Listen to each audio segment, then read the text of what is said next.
আসসালামু আলাইকুম এভরিওয়ান, কেমন আছেন সবাই? আমি তো অনেক ভালো আছি। আর আজকে আমি অনেকদিন পরে ছাদে এসেছি। ভাই কুষ্টিয়াতে যে পরিমাণ গরম পড়তেছে, বৃষ্টি তো দেখায় নাই। গতকালকে ভেবে বৃষ্টি হয়েছে 2 ফুট 3 ফুট, ভিডিও হয়তো আপনারা দেখছেন। তার আগেও বৃষ্টি হয় না, তার পরেও আর বৃষ্টি হয় না, আরো ওই বৃষ্টি হয়ে মনে হচ্ছে আরো গরম বের করে দিয়ে যাচ্ছে। সেজন্য আমি অনেকদিন ছাদে আসি না, এই রোদ আর গরমের জন্য। বাট আজকে বিকালের আগে একটু আগে আসরে আজান দিল, মনে হচ্ছে একটু একটু ঝিরঝিরে বাতাস আছে, একটু একটু বাতাস হচ্ছে। দ্যাটস আমি ছাদে এসেছি যে একটু বাতাস খেয়ে যাই। আর রুমের মধ্যে অলওয়েজ ভালো লাগে না, সেজন্য আজকে ছাদে আসে একটু ঘুরে যাই। এইদিকে এই যে নতুন বাড়ির ছাদ ঢালাই দিছে গতদিন, আর ওই দিকটা প্রচুর রোদ। এইদিকে হচ্ছে এই সিঁড়ি ঘরে ছায়া লাগে, বাট এই দিকটা প্রচুর রোদ। আর আমাদের জন্য ভালো হয় কি, আমাদের ঘরে কিন্তু গরম থাকে না, কারণ আমাদের ঘরের সামনে ওই যে কদম ফুল গাছ আছে, নিচে কাঁঠাল গাছ আছে, আম গাছ আছে, লিচু গাছ আছে। দ্যাটস ওয়াই আমাদের ঘরের মধ্যে গরম পড়ে না। আর আপনারা মেবি একটা ভিডিও এর আগে দেখছিলেন, ঠিক আছে? এই যে ছাদ ঢালাই দেওয়ার সময় বিরিয়ানি দিছে, বাট আমারে দেই নাই। এইটাই হলো সেই ছাদ, যে ছাদ ঢালাইয়ের সময় বিরিয়ানি আমারে দেই নাই। এই ছাদের উপরে ঠাডা পড়ুক, ছাদালা আমারে বিরিয়ানি দেই নাই। তো ঠাডা পড়বে এই ছাদের উপরে। আমি কইছিলাম যদি আমার বিরিয়ানি দেয়, তাহলে এই ছাদে আমি কাকের পটের হাত থেকে রক্ষা করবার, যেহেতু বিরিয়ানি দেয় না, আমারই থুতো ফেলা উচিত না বলেন? যাক, ফেললাম না। অনেক কষ্ট করে বেটাটা টাকা পয়সা গুছায় ছাদটা ঠুটো ফেললাম না। বাট আই উইশ ছাদটা বেশি দিন টিকবে না, ছাদের উপরে ঠান্ডা পড়বে, ছাদ ফাইটে যাবে। ফকিন্নিরা বিরিয়ানি শুধু মিস্ত্রিরে দিছে, প্রতিবেশীদের দেয় নাই। প্রতিবেশীদের কি উচিত বলেন, যে দোয়া করা যে ছাদটা যেন ভালো থাকে।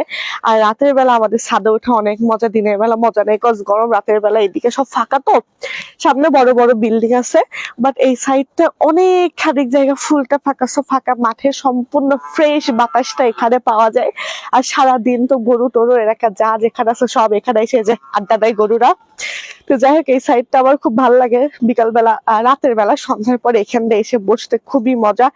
মেনলি এখানে হচ্ছে কিছু শুকনা মরিচ রোদে দেওয়া আছে, মানে কাঁচা মরিচ মেবি শুকনা করার জন্য রোদে দিচ্ছে। নিচতলায় কেউ হবে হয়তো বা।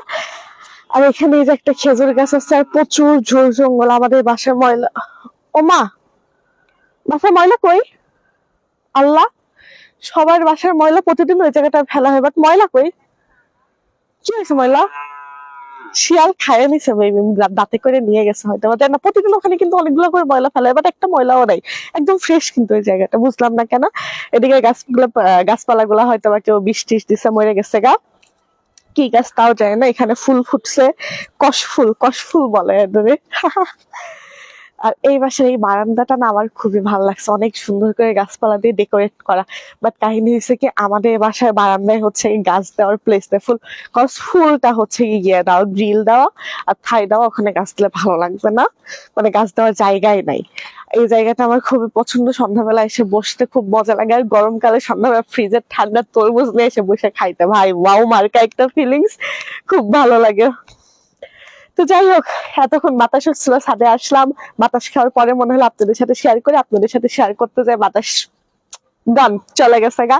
এই যে সূর্য মামা আবার দেখা দিচ্ছে। কুষ্টিয়াতে হচ্ছে কি শুনবেন, মানে ম্যাজিক্যাল কালা জাদু কোয়ালিটির কাহিনী আছে কুষ্টিয়াতে। কালা জাদু কোয়ালিটির কাহিনী বলতে, হুট করে একদম সূর্য টূর্য থেকে চারিদেশ কালা হয়ে যাচ্ছে, পুরা আন্ধার আন্ধার হয়ে যাচ্ছে মেঘের ঠেলায়। আবার 2 মিনিট নাই যাইতে আবার এই যে আমার সূর্য মামা ঝলক দিচ্ছে তার মামির সাথে রাগারাগি করে, সে রাগ আমাদের উপরে দেখাইতেছে। ওইদিকে পোলাপান ক্রিকেট খেলছে, ওইটা হচ্ছে খেলার মাঠ। এখনো পোলাপান আসে নাই। 5:30 পৌনে 6টার দিকে একদম মাঠ ফুল ভরে যায় খেলার মানুষজনে, গরু মানুষ সব একসাথে খেলাধুলা করে। মানে বাতাস আর কোথাও পাওয়া না গেলে এখানে পাওয়া যায়। ওই হলো আমাদের Kushtia medical college, Kushtia medical. মানে কুষ্টিয়া শহরে মানুষের অন্যতম একটা অ্যাচিভমেন্ট। বেশি ভালো লাগে রাতের বেলা এখানে আসে বসে, চারিদিকে অন্ধকার, বাট মেডিকেল লাইট গুলো একদম ঝকঝক ঝকঝক করে, তখন খুবই ভালো লাগে। আর কুষ্টিয়া শহরের মানুষের তো এটা অনেক বছরের সাধনার একটা অ্যাচিভমেন্ট। মেডিকেল কিন্তু অনেক বড় একটা প্লেস নিয়ে, একদম এই সাইডটা থেকে শুরু করে এই যে এই পর্যন্ত পুরাটা মেডিকেল। এখানে ফুলটা দেখা যাচ্ছে না, ওই বিল্ডিং এর পরেও কিন্তু মেডিকেলের আরো প্লেস আছে।